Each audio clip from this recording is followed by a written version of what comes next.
I was looking for someone to talk about the impacts locally on economy. Kind of scratched my head, and then I realized that I have an in-house economist, literally. So Dan Jones is my husband. And he has a BA in economics from Coles College, and a master MS in IT.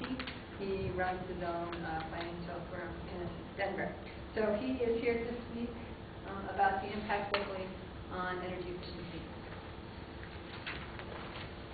Maybe while Sarah's loading that up, I can give you a little more relevance as to why you should hear from a financial advisor, because that's sort of out of the box of the whole green thing, and you can bet that managing money for high net worth people, they have return in mind.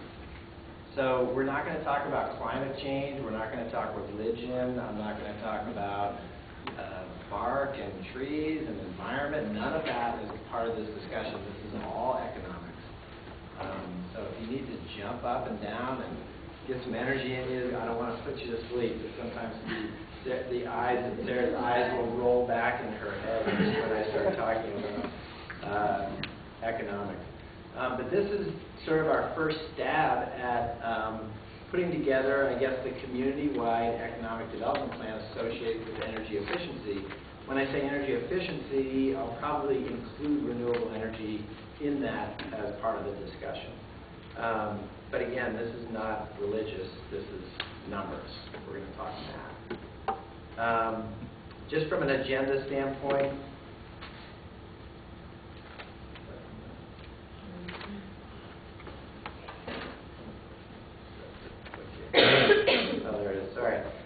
just quickly, we're going to go through guiding principles, and I'm going to probably flash through some of this stuff. How much time do we have? 20 minutes. 20 minutes. A lot of it has been gone over, so I'm actually going to skip some of it. But I do want to talk about sort of what's happening in Colorado, that whole new energy frontier. We'll break that down to what's happening here. I'm not going to be able to hit everybody's effort, but we'll do a good job of that. We'll actually get into the actual economics of it, like how does a dollar saved on your utility bill spread through the economy and the multiples associated with that. We'll talk a little bit about the mechanisms for how this can happen. That's already been touched on.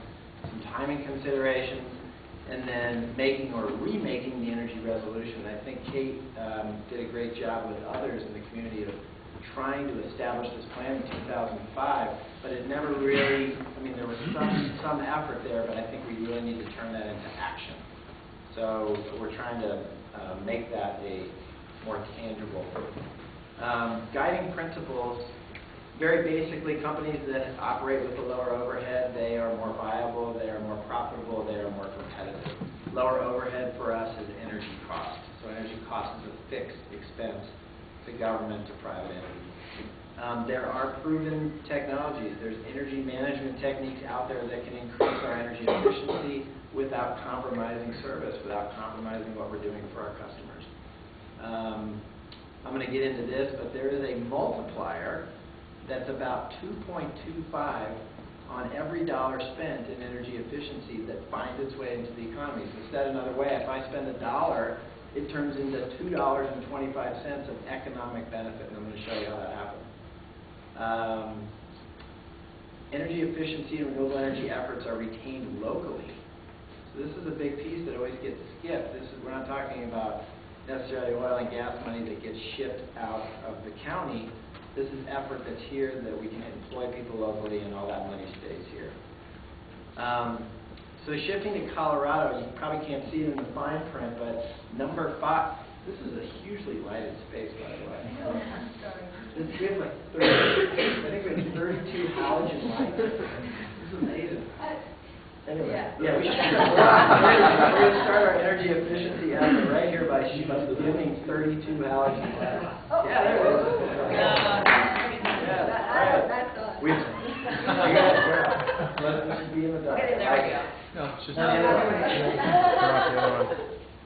Keep going. One more. One more. Yeah. There you go. All right, we've started our energy efficiency effort. So Colorado is number 5 in the country, pretty amazing, and there's a ton of indicators that go into this ranking. Clean energy, they've got transportation, there's capital, policy, there are a bunch of indicators that go into this. Colorado's number 5. We are in a very clean energy efficient state. Sarah touched on this on an editorial in the paper on Monday, but she did a very comprehensive review of the CAST towns. This is Colorado Association of Ski Towns. And we found that quite a few ski towns have already embarked on an actual formal energy plan, written, adopted by multiple stakeholders, everybody from school districts to utilities, government, private sector, commercial, industrial, residential, transportation, all the way through. These are the communities that have done that, and these are the communities that have not. So that's the bad news for Steamboat and for Fraser Winter Park, is that we don't really have a plan. We're sort of late to the party, if you will. I'm going to tell you why this is relevant in a second. The good news is that we have people like Alice and Barrett here who are making this almost a plug and play for us. So this is not like the frontiersman that's taking the arrows, right? We're not out there learning and paying all the price. These guys have done all the heavy lifting for us, and I think we can really model what's happened in these other communities very easily, very, very efficiently. So it's a good and bad story. Our own resort has a consultant, EcoSign Master Resort Planners. They're helping Steamboat Resorts with their master plan, and they have this to say in that 2011 master plan. Because of increasing competition from the ski and snowboard market means that today's winter resort must be technologically modern and efficient in terms of its operating equipment and plan. So again, there is wide recognition that this has to happen. And the real issue is about competition. So why should we care what's happening in the other ski towns? Stability in the cost of living for our residents. If we have ever rising cost of living, our residents leave, our workers leave. Maintenance of municipal services. There's already been budget talks in council about having to cut bus lines and things like that for budgetary constraints. There's money to be saved that can go towards those things. Long-term pricing control, very popular culturally, and then we also homes with energy efficiency upgrades or renewable energy upgrades to retain their value, so it's stability of real estate prices. This is very serious competition. This is not about being the greenest town. This is about being able to compete. So just in summary, I'm going to show you how our city and our county government buildings are actually doing a great job and very much on track from a lot of what was initiated in 2005. They're making great progress. And Steve, thanks for your information. And Tim Winters, you provided a ton of information here. I applaud what you've done. I think it's been terrific. And we're not done. You know that, but we're certainly on the way, which is impressive. There's selective programs happening in non-government. I think what we're obviously missing here is this community-wide thing, this kumbaya moment, where we all say, yes, let's do this. And so maybe that's as cosmetic as this pledge, where we all say, I agree that this is a good idea. But we need a broader stakeholder group than just government to make this happen.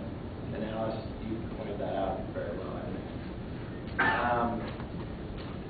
Routt County government, just to highlight some of those things, they reduced energy use by over 20%. This goes back to 2010 with all their efforts. And Tim gave us this data. This is verified by McKinstry. They're operating under a performance guarantee with them, performance contract. So that's a great cost savings. It's about a 10% cost savings. Natural gas, same thing with Routt County, almost a 40% reduction in usage over the last couple of years. Very impressive, and that's a 58% cost reduction to Routt County. Again, this is just for select Routt County buildings. Local progress, City of Steamboat, they have their sustainability management plan. That's been going into place with lighting, HVAC, all the things that are listed here, and these are the buildings that they've been working on. Again, this is through McKinstry and through their energy performance contract, but they're working hard to make those things happen. This was the cost savings in aggregate for the City of Steamboat, over $100,000. Actually, they had a $6,600 excess savings over what was guaranteed by McKinstry, shown in orange there. So again, this is just in that first year where they were able to report. Same thing for energy use. So if you look at that chart, you've got natural gas, propane, and kilowatt hours. You can see that those are all in excess of what was guaranteed by McKinsey. So they've done a good job of it. Other projects, there was the Steamboat Main Street Lighting Project in 2011. The interesting number here is that payback number on the right there, 1.43 years return. Effectively, your break-even point on all that investment is a very, very short period for that lighting project. This is sort of a segue into jobs. But look how many local vendors were used in that project. We had one outside consultant, which was Brendel, to help that happen. But they used 4 local companies to get all that work done, including supply side, install, everything. Emerald Mountain, thanks to Susan for providing this. These were their projects in 2011. They spent $266,000. This is the commercial project and the residential side. This is the dollars that they spent on those solar projects. Don't look at all the numbers, look at the bottom line. This was the return to the local community, which is $240,000. So almost in the first year, a straight line benefit right back to the community in the form of local jobs, economic benefit. This would not be that multiplier that I talked about of 2.25, it's less than 1, because this is solar, this is renewable energy. It's not that good for renewable energy. Energy efficiency is closer to a 2.25 multiplier. But it's an important point to recognize that even solar has almost a 1-to-1 payback.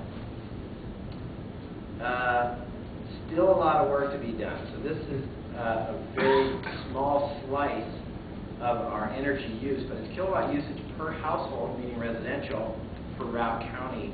And despite the effort, you can see that our kilowatt usage is still going up. This is for the last full year of data that we have, which is through 2011, not 2012. Same picture for natural gas. So despite our efforts, we're still using the same amount of natural gas, and this is a really easy metric to look at. You're backing into it based on your energy use. But you can see these are monthly data points through 2011, with those spikes being the cold months, of course, because we're heating our homes with gas. All right, now I'm going to really test your patience. Economics. Remember this? Microeconomics, back to college. So what this is, I felt like we needed to understand, like, why would we spend money up front for energy efficiency, for renewable energy? How do you get paid back? So this is very basic 101. Left side is the cost of energy supplied. The bottom axis is the use of energy over time. The horizontal line, or slightly rising line, is your current cost of energy using current primary fossil fuel. It's actually rising. So the national trend is 6.5% increase per year in the energy cost of just traditional electricity and gas. If we make an investment in energy efficiency, our cost goes up. So that's the left side there where we actually see the increased cost of energy. And then our use of energy starts to drop at that point. So we're reducing our energy, and eventually there's a break-even point where our use of energy crosses that line of what would have been. So for energy efficiency, it's between 1 and 4 years. That's the break-even point. For renewables, it's a lot shorter than you think. Most people think it's like a 25-year payback for solar and other things. It's not the case. That used to be the case when solar was $7 a watt. It's now less than $1 a watt for a module, for a solar cell. Below that line is where you actually see a return on your investment. So that break-even point is what everybody tends to talk about. If energy prices go up, as in fossil fuel, let's say it's just your rate from Yampa Valley Electric Association, your break-even point is earlier. You see how that happens? So it shifts the whole line up, and your break-even point for your use of non-fossil fuel-based power, your break-even point gets earlier. All right, here's the multiplier, and this is how it happens. When I buy an investment in solar, let's say I'm buying panels, and we did this on our house last summer, I'm paying downhill plumbing to install that. So all that money goes to downhill plumbing. I buy the solar panels, the install, I pay taxes on it. All of that is money that just gets injected right into our local economy. Then I save money. So my propane guy came into us last month, and he hands me my slip, and he says, "You guys aren't using as much propane." And I smiled. I was like, "Yes, I'm not using as much propane because I put solar thermal panels on my house, and I got a new furnace that's 98% efficient." I didn't go into it, but I just smiled, knowing that for sure I'm saving about 25% of my propane. So I save money every month. What do I do with that money? I turn it around, presumably, and spend it locally if we're all good consumers.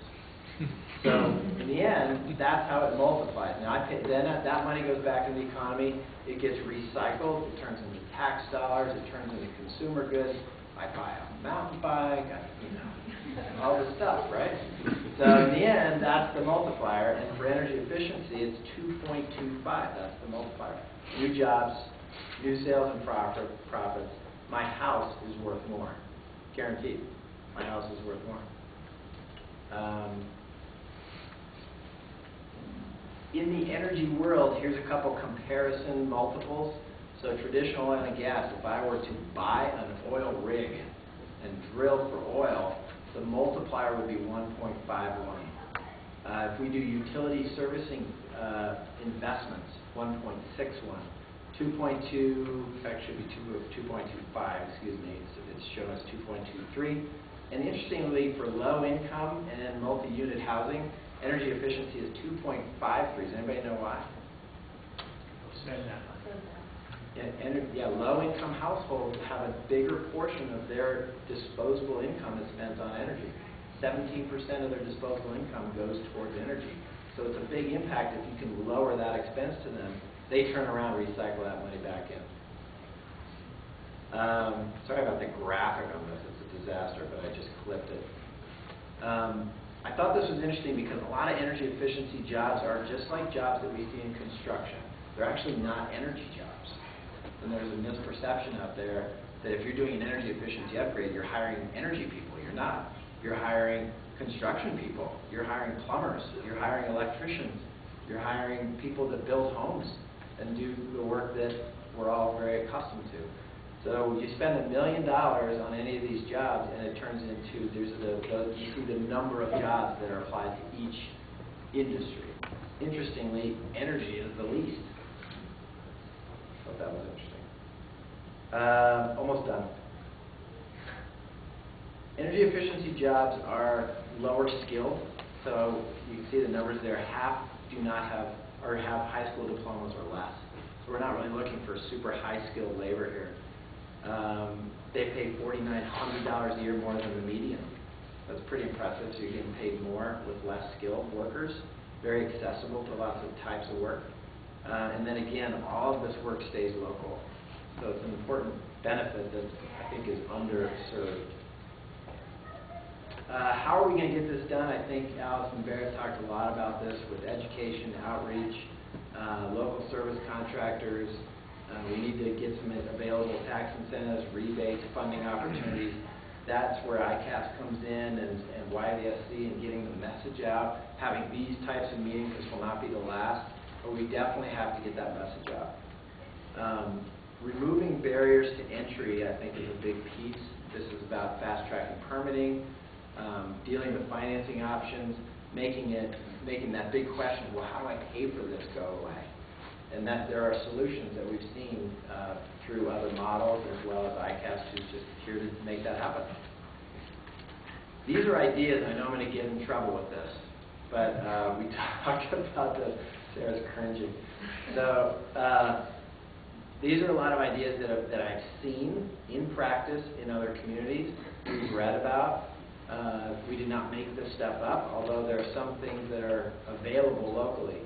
YBA and ATMOS could certainly sponsor rebates. There are funds available for that, and that's really a policy shift that would happen at the board level.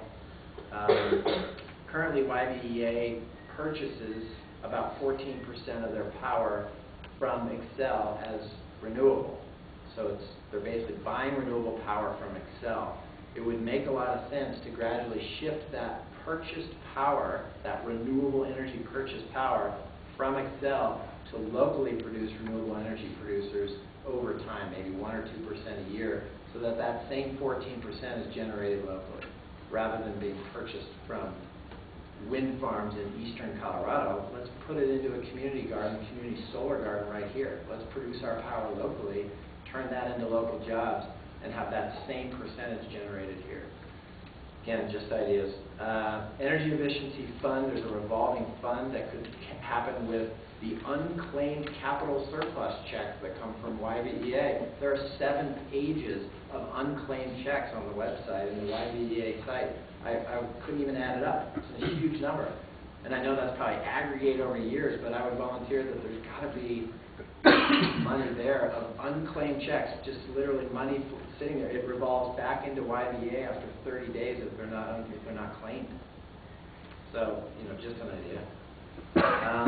Market drivers, think of this as mileage per gallon for a home. So if you're able to rate your home, and Angela, I think you've done a great job making some inroads here. But let's say you had a rating system where this home is a 4-star home, and this home of equivalent size and location is a 2-star home. That 2-star homeowner, in order to sell his home, may have to do some upgrades. They may have to get that home back up to a 4-star home in order to make it competitive. So, miles per gallon has been something that was put on cars for the last 50, 60 years, and it's been very effective in helping shoppers compare efficiency in transportation. We should have building efficiency, but those are great market drivers. You might have a revolving fund from the excess over energy performance contract guarantees on government buildings, where any excess goes back into a revolving energy efficiency fund. And we've seen this happen, I think, down in Fort Collins. They did that very effectively with the school system. So again, just ideas. Quickly, timing considerations, cost of solar and others is way lower than where it was 5 to 7 years ago. Timing is good for this stuff. Federal tax incentives exist through 2016. There are grants available. There's definitely talk of a gas tax, gasoline tax again, as well as coal-fired power plants. Somebody brought that up for current and future coal-fired power plants. Building wave is likely. We're hurting on inventory already in housing. I think it would make sense for us to really get sharp about adopting mandatory, sort of aggressive energy efficiency building codes before the next building wave. Let's not wait until after the buildings are built and then say, gosh, you should have done that. Let's set those standards. Let's raise that bar very high before the next building wave. So again, just sort of cyclical timing issues. What do we want from you? We just are looking for commitment. This is not sign in blood. This is not like you must do this. This is not a lifetime contract. We're looking for a pledge. We're looking for your commitment to do this. And I would ask that everybody, before you leave this building or after lunch, sign this and put it on the desk. The act of writing your name on a pledge and saying, I pledge allegiance to this thing is sort of an act in and of itself. It's your commitment. It's sort of an emotional thing. But I think you're going to find that you're willing to do it. You're willing to move forward with it. So please do that. As silly and kitschy as it is, sign this and put it on the desk. And it will tell us that, yeah, you're in. And if you're not in, tell us why. Tell us why you think this is a bad idea. We'd love to hear that too. I think it's educational. The whole community thanks you. And this includes current and future community members, including our kids. So it does have an environmental piece, but this is really about sustainability for our community from an economic standpoint. So that's it.